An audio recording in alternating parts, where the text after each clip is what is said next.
നമസ്കാരം. പ്രധാന വാർത്തകൾ. വേനലാരംഭത്തോടെ തന്നെ കുടിവെള്ളക്ഷാമം രൂക്ഷമാകുന്നു. കനാലിൽ നീരൊഴുക്ക് നിലച്ച് ഇടവെട്ടി കുടിവെള്ളക്ഷാമത്തിൽ.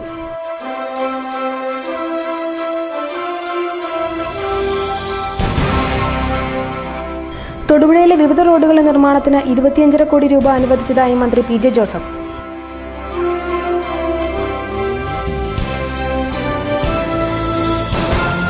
എറണാകുളത്ത് ചികിത്സാ തട്ടിപ്പിന് പിടിയിലായ ആളുടെ തൊടുപുഴയിലെ സ്ഥാപനത്തിൽ പോലീസ് പരിശോധന. മരുന്നുകളും ചികിത്സാ സാമഗ്രികളും പിടിച്ചെടുത്തു.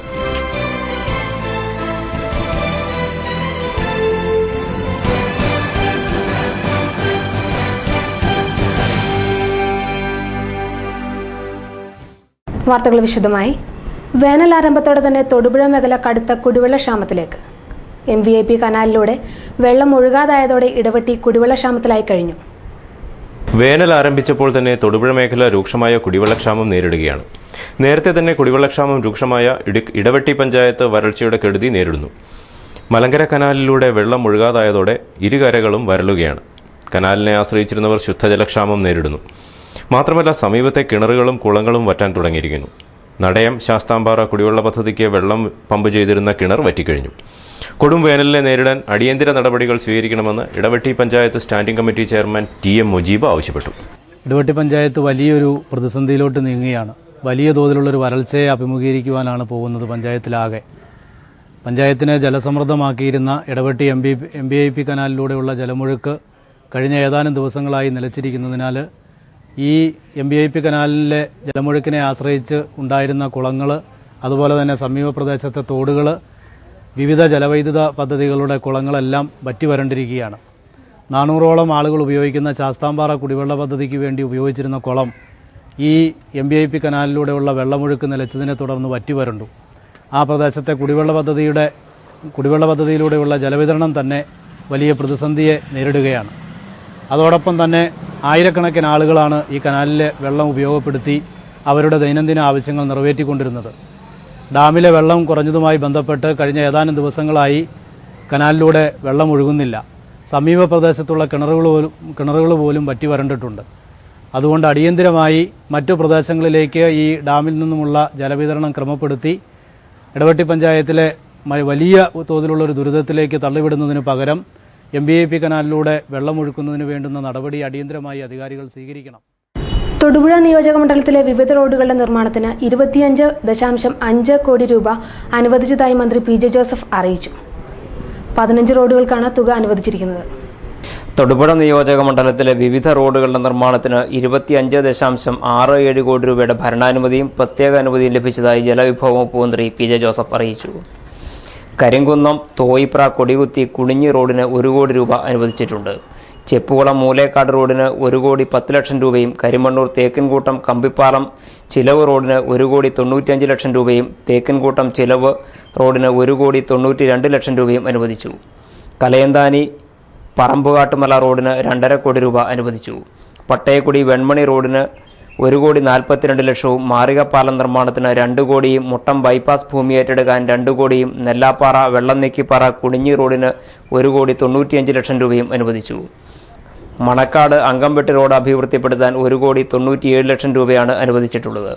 വടക്കംമുറി അഞ്ചപ്ര പാറക്കടവ് റോഡിന് 95,00,000 ഉടുമ്പന്നൂർ മുളപ്പുറം റോഡിന് 98,00,000 കുറുമ്പാലമറ്റം മണിക്കുന്നേൽ പീടിക വണ്ടമറ്റം പള്ളിക്കവല റോഡിന് 1,10,00,000 തൊടുപുഴ വടക്കംമുറി റോഡിന് 90,00,000 നെടിയശാല ഇറക്കമ്പുഴ ചിറ്റൂർ റോഡിന് സ്ഥലമേറ്റെടുക്കാൻ 3 കോടിയും അനുവദിച്ചു. പുറപ്പുഴ തറവട്ടം കൊടികുത്തി റോഡിന് 93,00,000 രൂപയാണ് അനുവദിച്ചിട്ടുള്ളത്. റോഡുകളുടെ നിർമ്മാണ പ്രവൃത്തികൾ സമയബന്ധിതമായി പൂർത്തിയാക്കാൻ നടപടി സ്വീകരിക്കുമെന്നും മന്ത്രി വ്യക്തമാക്കി. ചികിത്സാ തട്ടിപ്പിന്റെ പേരിൽ എറണാകുളത്ത് അറസ്റ്റിലായ ആളുടെ തൊടുപുഴയിലെ സ്ഥാപനം പോലീസ് പൂട്ടുപൊളിച്ച് പരിശോധിച്ചു. തൊടുപുഴ പ്രസ് ക്ലബിന് എതിർവശം പ്രവർത്തിക്കുന്ന ഷീഷെ വെൽനസ് എന്ന സ്ഥാപനത്തിലാണ് പരിശോധന നടത്തിയത്. ഉടമയെ അറസ്റ്റ് ചെയ്തതിനെ തുടർന്ന് തൊടുപുഴയിലെ സ്ഥാപനം പൂട്ടിയ നിലയിലായിരുന്നു. വർക്ക്ഷോപ്പുകാരെ കൊണ്ടുവന്നാണ് പൂട്ടുപൊളിച്ചത്. ഉടമയെ അറസ്റ്റ് ചെയ്തപ്പോൾ ചികിത്സാ രേഖകളെല്ലാം നീക്കം ചെയ്തതായി കരുതപ്പെടുന്നു. ചികിത്സാ ഉപകരണങ്ങളും മരുന്നും പോലീസ് കസ്റ്റഡിയിലെടുത്തു. SI സുബ്രഹ്മണ്യന്റെ നേതൃത്വത്തിലാണ് നടപടി ഉണ്ടായത്. കാളിയാർ സെന്റ് റീത്താസ് ഫൊറാന പള്ളിയിൽ വിശുദ്ധ റീത്തയുടെയും വിശുദ്ധ സെബസ്ത്യാനോസിന്റെയും തിരുനാൾ ഫെബ്രുവരി 1, 2, 3 തീയതികളിൽ നടക്കും. 1 വൈകിട്ട് 4 തിരുനാളിന് കൊടിയേറി. 2-ന് വൈകിട്ട് 4:30-നും 3-ന് വൈകിട്ട് 4-നും തിരുനാൾ കുർബാന ഉണ്ടായിരിക്കും. 2 ദിവസവും കുർബാനയെ തുടർന്ന് ലതീഞ്ഞും പ്രദക്ഷിണവും ഉണ്ടായിരിക്കുമെന്ന് വികാരി ഫാദർ ജോൺ മുരിങ്ങമറ്റം അറിയിച്ചു. ഫെബ്രുവരി 10-നാണ് 8-ാം ഇടം. കാളിയാർ സെന്റ് റീറ്റാസ് ഭരണപ്പള്ളിയിലെ തിരുനാള് പ്രസിദ്ധമായ തിരുനാളാണ്. തിരുനാളിൻ്റെ പ്രധാന തിരുനാളുകൾ ഫെബ്രുവരി 2, 3 തീയതികളിൽ ശനി ഞായർ ദിവസങ്ങളാണ്. 8-ാം ഇടം ഫെബ്രുവരി മാസം 10-ാം തീയതി. തിരുനാളിൻ്റെ പ്രധാന പരിപാടികളുടെ വിശദീകരണം: കാളിയാർ ഇടവകയുടെ സംരക്ഷകയും ഈ നാടിന്റെ കാവൽക്കാരനെയും അസാധ്യ കാര്യങ്ങളുടെ മധ്യസ്ഥയുമായ വിശുദ്ധ റീത്തായുടെയും രക്തസാക്ഷിയ വിശുദ്ധ ക്രിസ്ത്യാനോസിന്റെയും സംയുക്ത തിരുനാൾ ഫെബ്രുവരി 1, 2, 3 തീയതികളിൽ ഭക്തിപുരസ്കാരം നടത്തുന്നു. ഫെബ്രുവരി മാസം 1-ാം തീയതി വൈകുന്നേരം 4:30-ന് കൊടിയേറ്റവും തിരുസ്വരൂപ പ്രതിഷ്ഠയും പള്ളി വികാരി ഫാദർ ജോൺ മുരിങ്ങമറ്റം നിർവഹിക്കുന്നു. തുടർന്ന് റവർ ഫാദർ സാലസ് വള്ളപ്പള്ളി വിശുദ്ധ കുർബാനയും റവർ ഫാദർ ജേക്കബ് പട്ടപ്പള്ളി സന്ദേശവും നൽകുന്നു. പ്രധാന തിരുനാൾ ഫെബ്രുവരി 2, 3 തീയതികളിൽ ആഘോഷിക്കുന്നു. 2-ാം തീയതി രാവിലെ 6 മണിക്ക് ആരാധനയോടുള്ള തിരുകർമ്മങ്ങൾ ആരംഭിക്കും. രാവിലെ 6:30-ന് വിശുദ്ധ കുർബാന നവേന, 7:30-ന് വിശുദ്ധ കുർബാന, വൈകിട്ട് 4:30-ന് നവേനയും ആഘോഷമായ ദീപതിയും റവർ ഫാദർ തോമസ് പടിഞ്ഞാറ്റുപേരിൽ നിർവഹിക്കുന്നതാണ്.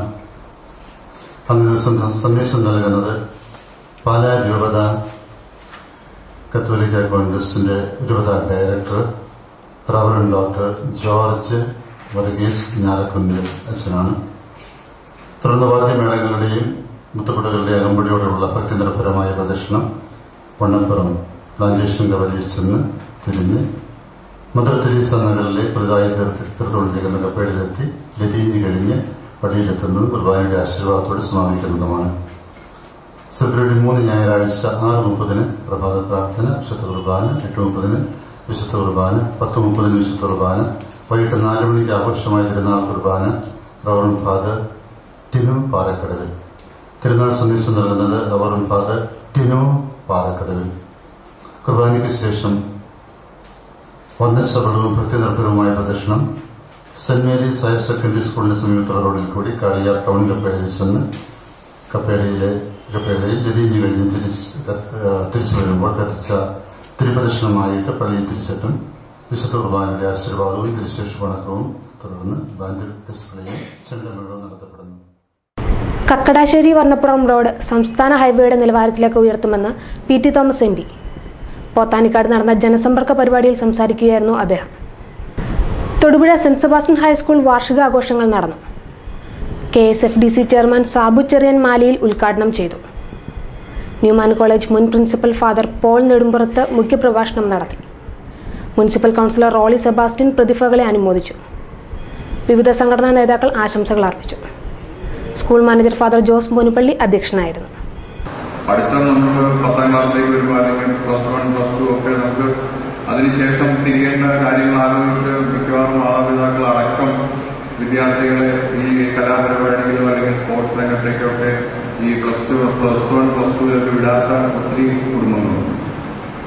പക്ഷെ എനിക്ക് അവരോട് ഒരു റിക്വസ്റ്റാണ്, അവരുടെ ഒരു അപേക്ഷയാണ് ഞാൻ പറയുന്നത്. കുട്ടികളുടെ കഴിവിനെ ഒരിക്കലും നമ്മൾ ആ കഴിവിൽ നിന്നും മാറ്റി നിർത്തരുത് എന്നുള്ളൊരു അപേക്ഷയാണ് എനിക്ക് പറയാനുള്ളത്. കാരണം ആ കഴിവിനെ പ്രോത്സാഹിപ്പിച്ചാൽ തീർച്ചയായിട്ടും അത് പഠിത്തത്തിനെ അവർ ബാധിക്കാതെ അവർ പഠിച്ചോളൂ. അവരുടെ കഴിവിനെ ഒരിക്കലും അടിച്ചമർത്തി വെക്കരുത് എന്നുള്ളതാണ് എനിക്ക് ടീച്ചേഴ്സിനോടാണെങ്കിലും പേരൻസിനോടാണെങ്കിലും എനിക്ക് പറയാനുള്ളത്. കാരണം ഇത് വളരെ 3.5 കോടി ജനം കേരളത്തിലുണ്ട്.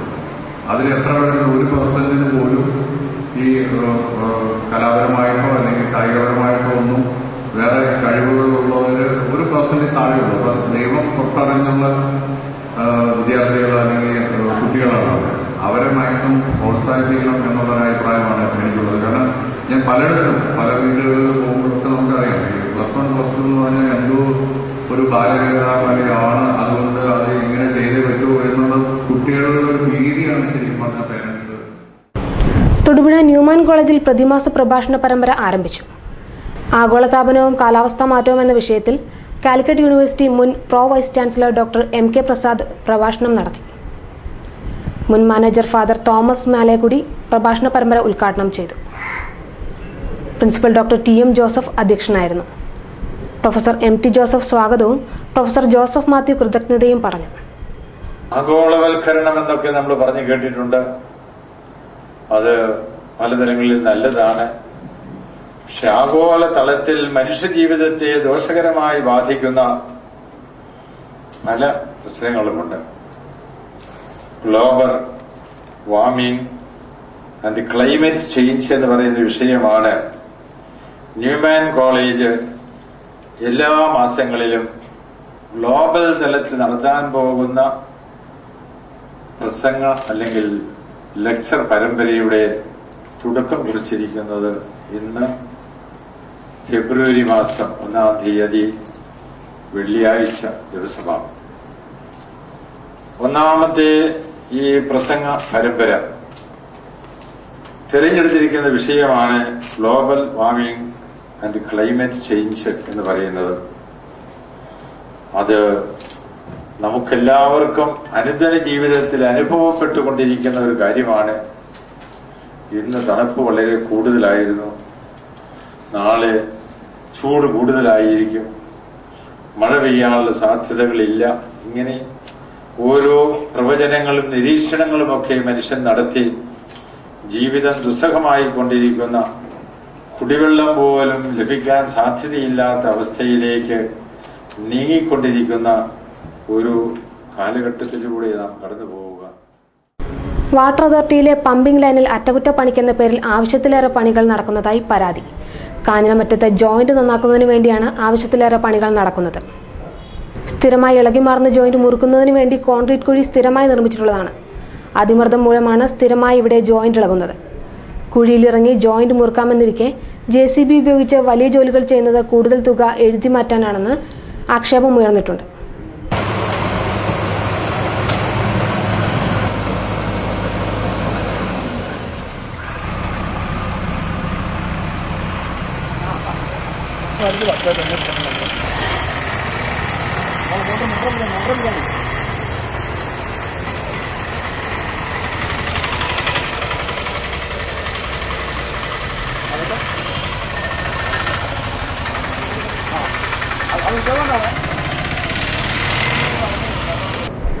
ആദർശ ജീവിതത്തിന്റെ അനശ്വര മാതൃകയായിരുന്നു പണ്ഡിറ്റ് ദീനദയാൽ എന്ന് BJP സംഘടനാ സെക്രട്ടറി KR ഉമാകാന്തൻ.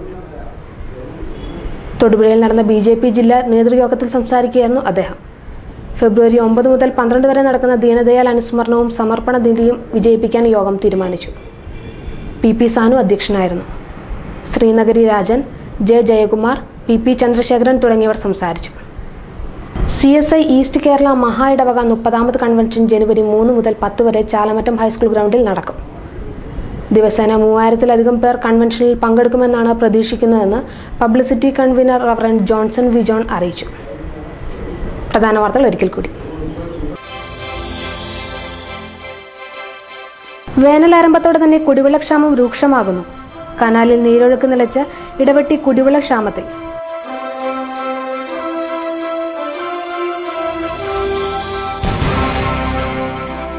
തൊടുപുഴയിലെ വിവിധ റോഡുകളുടെ നിർമ്മാണത്തിന് 25.5 കോടി രൂപ അനുവദിച്ചതായി മന്ത്രി PJ ജോസഫ്.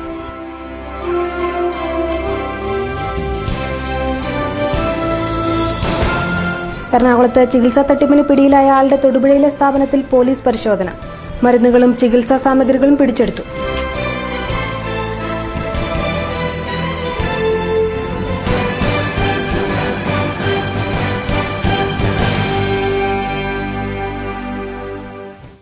ഇതോടെ വാർത്താ ബുള്ളറ്റിൻ അവസാനിച്ചു. നമസ്കാരം.